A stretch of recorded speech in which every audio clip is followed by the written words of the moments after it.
I see my name in shining lights.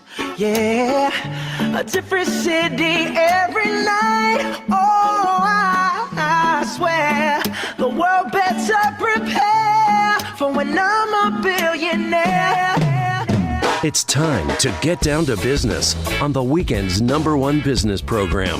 Known as the King of Networking, your host Shalom Klein has worked with thousands of entrepreneurs and created countless jobs. So, to success. Let's get down to business.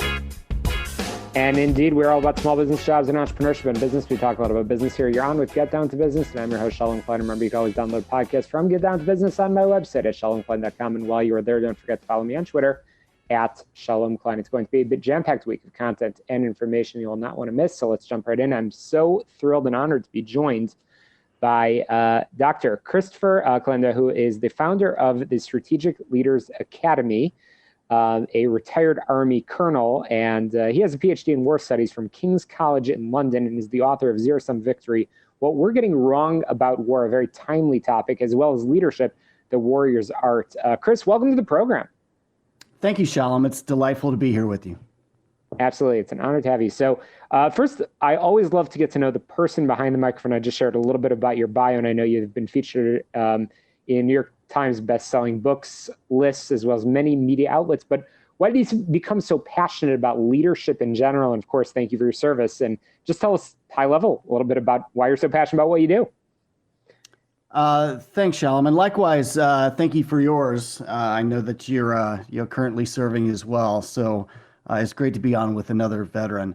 I mean, I was bullied in high school pretty relentlessly and had the opportunity to go to West Point. And that's where I developed a passion for leadership and a passion for, first of all, being able to make sure I was never in a position again where I'd be bullied.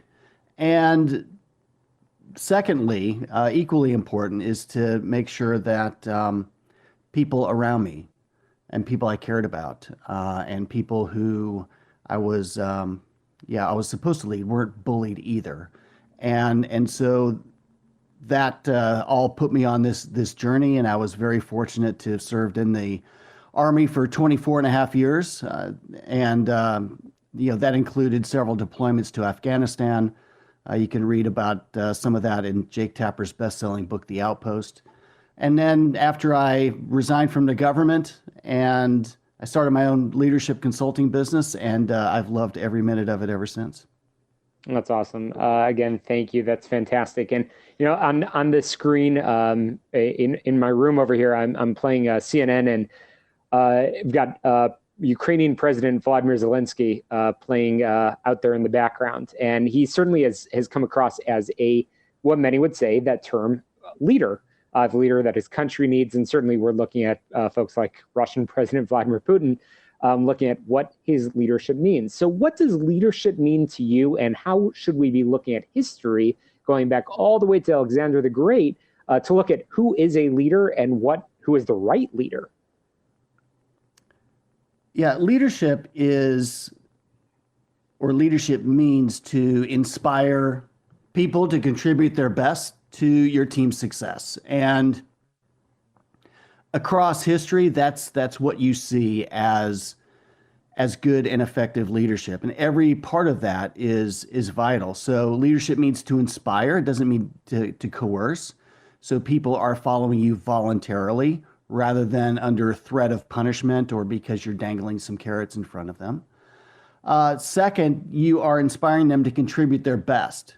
So bringing out their very best, helping them contribute their best and most authentic selves, lending their superpowers to the success of your organization, and then to do it for a broader purpose, which is your team's success, your company's success, your Army's success, your organization's success.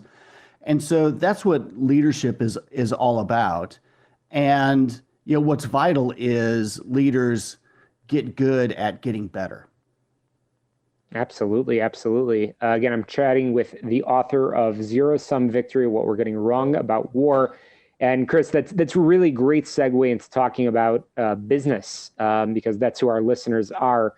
Everybody's looking to build the effective, you use that term, effective leadership and an effective organization, you already used that term, a buy-in, getting the key to leadership is key to getting that buy-in around tough decisions, difficult changes. So what would you say, not share all the secrets of the book, what's some of the key things that you would recommend for business owners, entrepreneurs that are tuning in to how they can demonstrate effective leadership within their own companies and organizations? Well, I call it the ABCs of high performance. And those are accountability, buy-in, which you just mentioned, and clarity. So I'll start with the C. Clarity. Be clear about your organization's common good. And by your organization's common good, I mean your not only your mission and vision, but your standards and expectations and your values. What does right look like in terms of performance and behavioral standards? What does unacceptable look like? What does awesome look like? So be very clear about that. There's a direct correlation between expectations and results. Second, the B is for buy-in. So people, you want people to be intrinsically motivated to buy in, and we could talk a bit about how you gain buy-in, because it's vital to this process. And then third is the A is accountability. So people need to feel accountable, answerable to not only to the leadership, but to one another, to their peers, to their subordinates, and to themselves. And so when you've got all three in place, you're going to have a high-performing organization. If you're missing accountability, then you're going to just keep backsliding. You're going to be inconsistent. If you're missing buy-in, then you're just going to have compliance, and people are never going to provide their discretionary effort. And of course, without clarity, people are going to feel like they're spinning in circles. Absolutely. It's interesting, both you and I, having put the uniform on, certainly we've seen good leaders, some not so great leaders. We've seen in business, we've seen in the world, watching the news for sure. We see who effective leaders are. And I agree with every word that you just said in terms of the ABCs. You follow great leaders into anything, and you know that they are empowering you. And I love that buy-in. That's certainly going to be my big takeaway.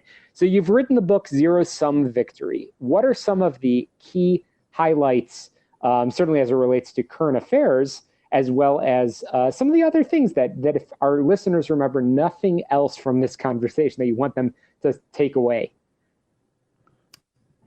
Yeah, two takeaways I'd like to highlight. The first one is you mentioned Ukraine and President Zelensky. I think leaders are, if they want to inspire people to contribute their best, they need to be exemplars. They need to be modeling the behavior they want everybody else to follow. And so you contrast the Afghan president, Ashraf Ghani, a year ago, almost a year ago today, as the Taliban are moving in, and he and his leaders just seem to steal away in the middle of the night, taking the money and running. And then the whole thing collapses like a house of cards. Zelensky in Ukraine, when offered the opportunity to escape, he said, "I don't want to ride, I want more ammunition."